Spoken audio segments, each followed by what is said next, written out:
It's a little windy out here. So 2020 probably was one of the best years of my life. And the reason why I say that is because, we had COVID. So when we had COVID, even churches were closed. And so, like many people, I started going to church online. And because of going to church online, I ended up learning from a lot of different pastors. Yes, I did used to listen to T.D. Jakes. I did say used to. Pastor Kim, the Hendrix guy, Master Mike Todd,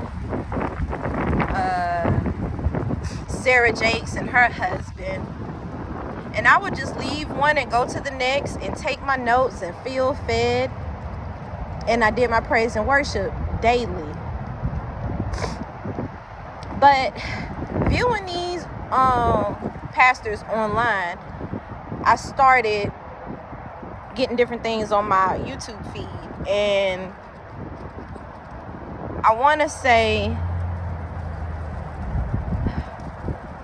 I can't even pinpoint who actually helped me get my eyes open. But it was with watching a couple of videos and learning some new language, new words, new information, that I started to do my research. And the Bible does say, seek and you shall find. And sometimes I wonder, when it's time to be with God face to face, and he asks me a bunch of questions, and then the only thing I'm gonna have to say is, oh, I didn't know that. Like, is that gonna be okay for him? Like, is he gonna be like, oh, it's cool, you didn't search, you didn't seek it, so it's cool, I won't hold that against you? Or is he gonna say that's no excuse? Because remember, the internet, knowledge is out here, it's free, pretty much. But anyways, so in that time frame, I'm doing my own Bible study, and I'm searching the internet, and I find out things like the letter J is only like 300 years old. I find out that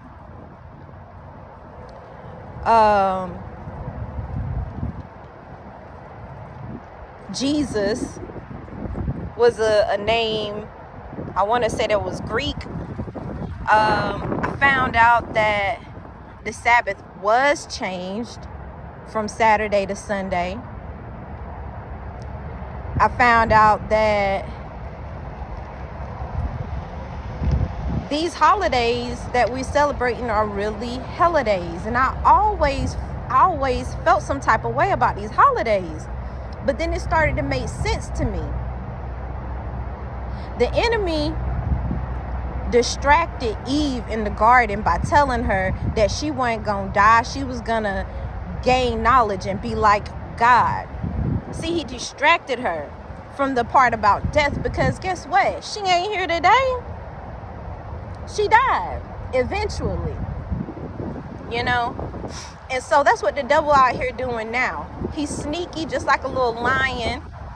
And he's sitting there and he waiting to pounce on his prey. And once he gets you, he gonna tear you up.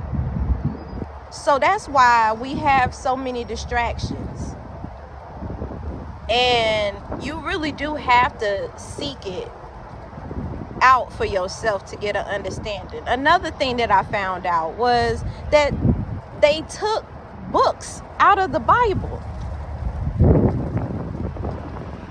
Humans made up this canonization of the Bible and decided that they were going to take out books. So now It has people who have only known about the Bible demonizing hidden books because it's not in the Bible, but it once was. And that's why I really stress so hard that we have got to read all these hidden books. If you go to grade school and college, you take an English class, they got all these different books that they want you to read on in literature. They teach you about world history. They even put religion in it. And that's because that's the history. You know, all these wars that we going through is over principalities. You know, the Bible say not to pray to a graven image, yet you have the people who are Catholic that pray down to these statues and got these statues everywhere. And people just think it's okay when it's not, you know? And the Bible also says you got to choose the God that you are going to serve, and that you cannot serve God and money. Because you're going to want one more over the other. In 2023, when I moved into this place where I'm at now, where I have a lot of peace, I realized how it's so hard to not serve money as a god. I have been working legally since I was 16. I am 39 now. 2023 was the first time in my life that I didn't have a side hustle. I wasn't doing nails on the side. I wasn't babysitting. I wasn't working nowhere part-time. I had no extra income coming in. And it hurt. It hurt because just the previous year before that, I had unlimited access of extra money. $300 on weekly groceries. Giving my kids $200-$300 to just blow. Going on cruises. You know what I'm saying? My lips. Going to Goodwill every weekend, taking my kids skating every weekend, taking them to Target runs just cause. Might have had 99 problems, but the money was not one. So to be stripped from that, because God told me to leave, and I obeyed. But when I told him that I was going to do what he said, and that I'm scared, he said, I am going to do everything for you. You will, everything that has worked for you in the past will not work. No matter how hard you try. If you try to step out and say, okay, I'm going to help you, help me, God, it's not going to work. I had to let go of all control and give it to him, and really sit back and watch how he was going to do it. And he did. He made sure that me and my kids had a roof over our head in some form. He made sure that we ate, even if it wasn't what we normally eat. He made sure that we was taken care of. He took care of us for real. But along that lines, I tried to get a job. I went up in that place. I went there for a good 2 hours and I quit because I said, this ain't for me. And that's why I wash my hands with the nail business. I can't do it no more. I don't care how bad I want the money. I can't do it no more.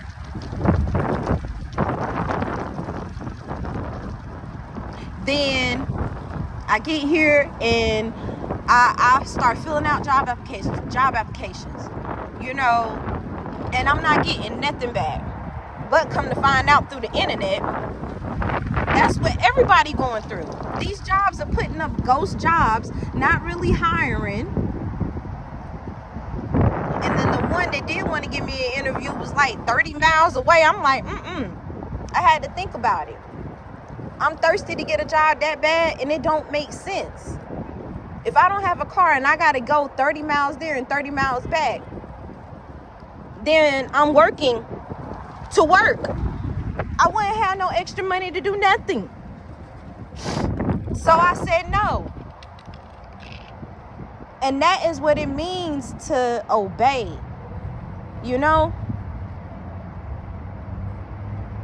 Obedience is better than sacrifice. And being obedient can be hard in a mug, but if you just honest with God and you tell him the stuff that you already feeling, that you already are thinking, that he already know, just be honest with him and tell him how you feeling, because that's what he wants. He wants you to rely on him only, because at the end of the day, we are created for him, by him, for him. I'm so glad that people are waking up in a sense and saying, is this it? Is this all? I'm so tired of working a 9 to 5. This can't be it.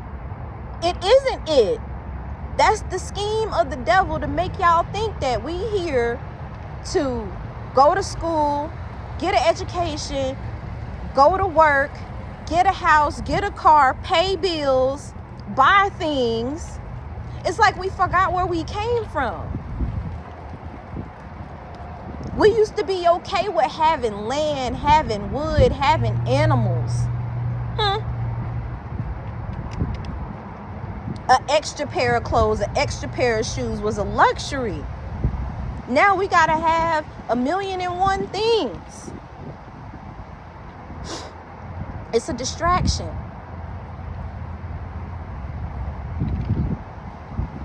TV, sports, movies, music, food, all this different types of food, clothes, everything.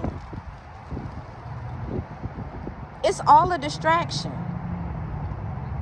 And then he got it set up in a status symbol, to where now, you know, you beating yourself down thinking you ain't living a good life because you don't have what the next and the next have. But there's something in the Bible for that too. It say don't covet. Don't covet your neighbor. Don't want what they have. When I was going to this church in my hometown,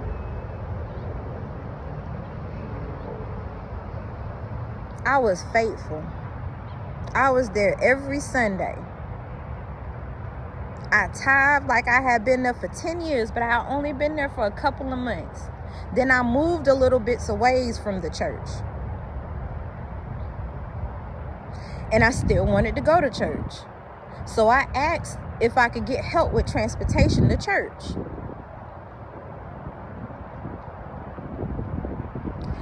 The way the pastor and his wife did me was so dirty. And I was hurt. I was like, wow, I know what the Bible say about love and helping, you know, your fellow brother and sisters. But it was too much for them. So I was struggling with smoking cigarettes. And I felt so bad, because I was like, this is such a stronghold. I need help. I need somebody to pray with me in agreement that I'm going to get over this. So I went to a church that was closer to where I lived at, walking distance. And I walked in and I said, I just need prayer. And so they went through this long, drawn out list of, well, are you a member of a church?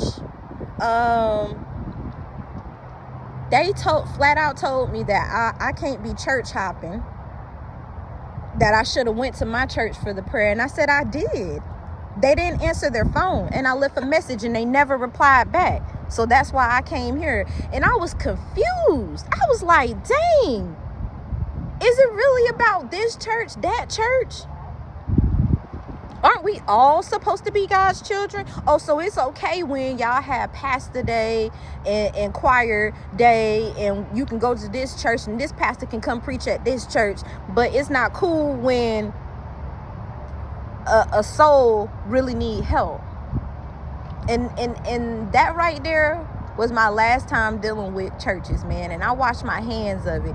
And I ain't knocking people that go, because guess what? I used to. And when I did go, I did get something out of it. And that's because God take care of his children. So it don't matter where you go, whether you go to a strip club, a bar, a bookstore, or a church. He gonna use whatever he gotta use and let the words be said to penetrate to you. And then when it's time to move or elevate, he'll do that too. I don't want to forsake the assembly of God, but I refuse to go to church on Sunday because it's telling you what it is. It's a Sunday. It's a day to worship the sun. Just like Christmas, y'all. That's a day of worshiping the sun God. But they do all these, put up the pretty lights, got the nice smells going on, looking out all the pretty Christmas trees and presents. I used to do it. I'm an interior decorator. I love pretty things. I remember one year I had a whole little cocoa station. And, I break my back and then some to make sure that my kids got something. But I praise God. I praise Yahuwah for getting me out of this matrix world. I'm telling you, man, when you get up out of it, your eyes open and you see things for what they really are. There really was no purpose for me coming on here and saying all of this except for the things that came out my mouth. It's just, I feel like because it's around that time, it's that Thanksgiving time, it's that Christmas time again, that is weighing on me. My heart hurts.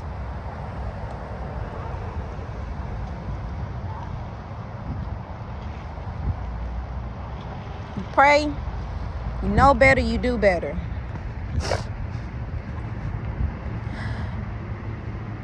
I'm not trying to be self-righteous, but this fire that you hear from me, that you getting out of me right now, is that I just wish, just like how Yah wishes that not all would perish. That we would just come to the right mindset to know about all these daggone tricks and schemes that's out here in this world. If you thinking that this can't be life, there's got to be more to it. Yes, it is. There's more to this life. It's about God. It's about Yah. And I'm gonna find that Bible verse and I'm gonna read it. It's first of all, it's scattered throughout the Bible so many times, but it's definitely in Revelations where it says that if they sinning, let them go on sinning. Just leave them alone. And I feel like that's where we at right now. Like, I'm only going to tell y'all once or twice. After that, you're going to have to go through it on your own. Anyways, God got you. He got the timeline. He know the date and the hour of when you're going to open your eyes and realize what's going on. I just had to get that out, man. Thanks for listening. Here's that Bible verse that I was talking about. It is in Revelations. It's Revelations 22, verse 11. Let the one who does wrong continue to do wrong. Let the vile person continue to be vile. Let the one who does right continue to do right. And let the holy person continue to be holy.